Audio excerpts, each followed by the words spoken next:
बच्चों, कैसे हैं आप सब। आशा करती हूँ आप सब अच्छे होंगे, स्वस्थ होंगे।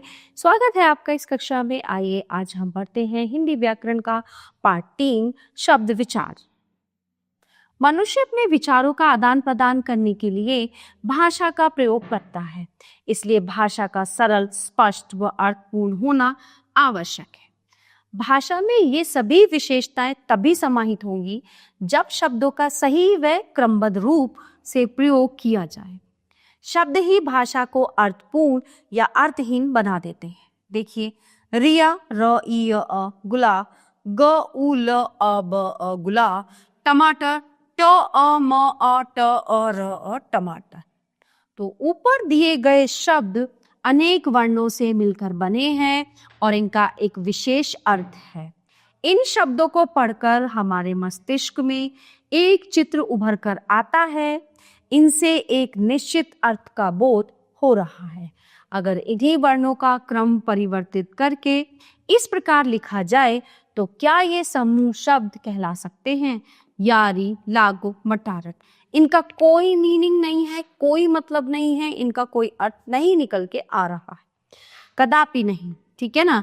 ये वर्णों के समूह तो हैं, किंतु इन्हें शब्द कहना संभव नहीं है क्योंकि इनका कोई अर्थ नहीं निकल रहा है। ठीक है। तो वर्णों का सार्थक मेल ही शब्द कहलाता है। हिंदी भाषा के अंतर्गत शब्दों को मुख्यतः 3 आधारों पर वर्गीकृत किया गया है: उत्पत्ति के आधार पर, बनावट के आधार पर और प्रयोग के आधार पर। उत्पत्ति के आधार पर, उत्पत्ति या स्रोत से आशय ये है कि हिंदी भाषा में किसी शब्द का आगमन कहाँ से तथा किस भाषा से हुआ। उत्पत्ति के आधार पर शब्दों के 4 प्रकार हैं। तत्सम शब्द, तो संस्कृत के जो शब्द अपने मूल रूप में ज्यों के त्यों ही भाषा में प्रयुक्त किए जाते हैं, तत्सम शब्द कहलाते हैं। हिंदी भाषा में भी इनका संस्कृत रूप ही प्रयोग किया जाता है, जैसे जल, विद्या, सूर्य, हस्त आदि। तद्भव शब्द, संस्कृत के जो शब्द हिंदी भाषा में कुछ बदले हुए रूप में प्रयोग किए जाते हैं वो तद्भव शब्द कहलाते हैं, जैसे हस्त, हाथ, दांत, दंत, दूध, दूध, चांद, चंद्र आदि।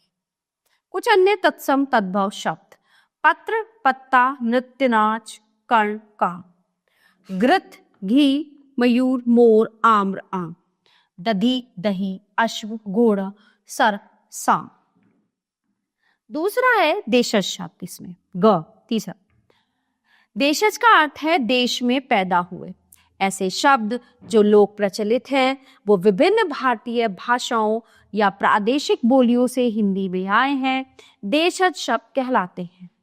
सरल शब्दों में कहा जा सकता है कि भारत के विभिन्न क्षेत्रों से व आम बोलचाल की भाषा से लिए गए शब्द देशज शब्द होते हैं, जैसे पगड़ी, खिचड़ी, लोटा, जूता आदि। विदेशज शब्द, ऐसे शब्द जो विदेशी भाषा से हिंदी में आ गए हैं, विदेशज शब्द कहलाते हैं, जैसे बटन, डॉक्टर, कैंची, कारतूस, साबुन आदि। बनावट या रचना के आधार पर, बनावट के आधार पर शब्द 3 प्रकार के होते हैं।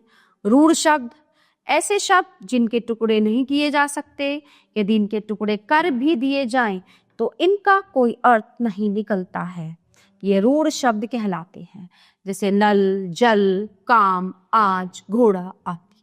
यौगिक शब्द, जो शब्द 2 शब्दों के मेल से बनाए जाते हैं यौगिक शब्द कहलाते हैं। यौगिक शब्दों के खंड करने पर दोनों टुकड़ों शब्दों के अर्थ होते हैं, जैसे पुस्तकालय, पुस्तकालय, स्वदेश, स्वदेश आदि।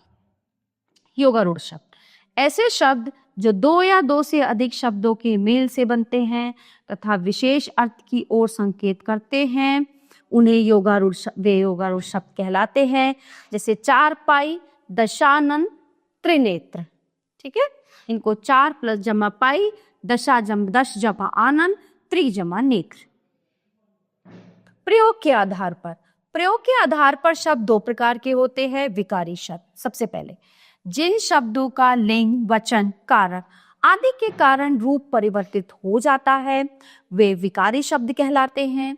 विकारी शब्द 4 प्रकार के होते हैं: संज्ञा, सर्वनाम, विशेषण तथा क्रिया, क्योंकि इनमें चेंजेस हो जाते हैं।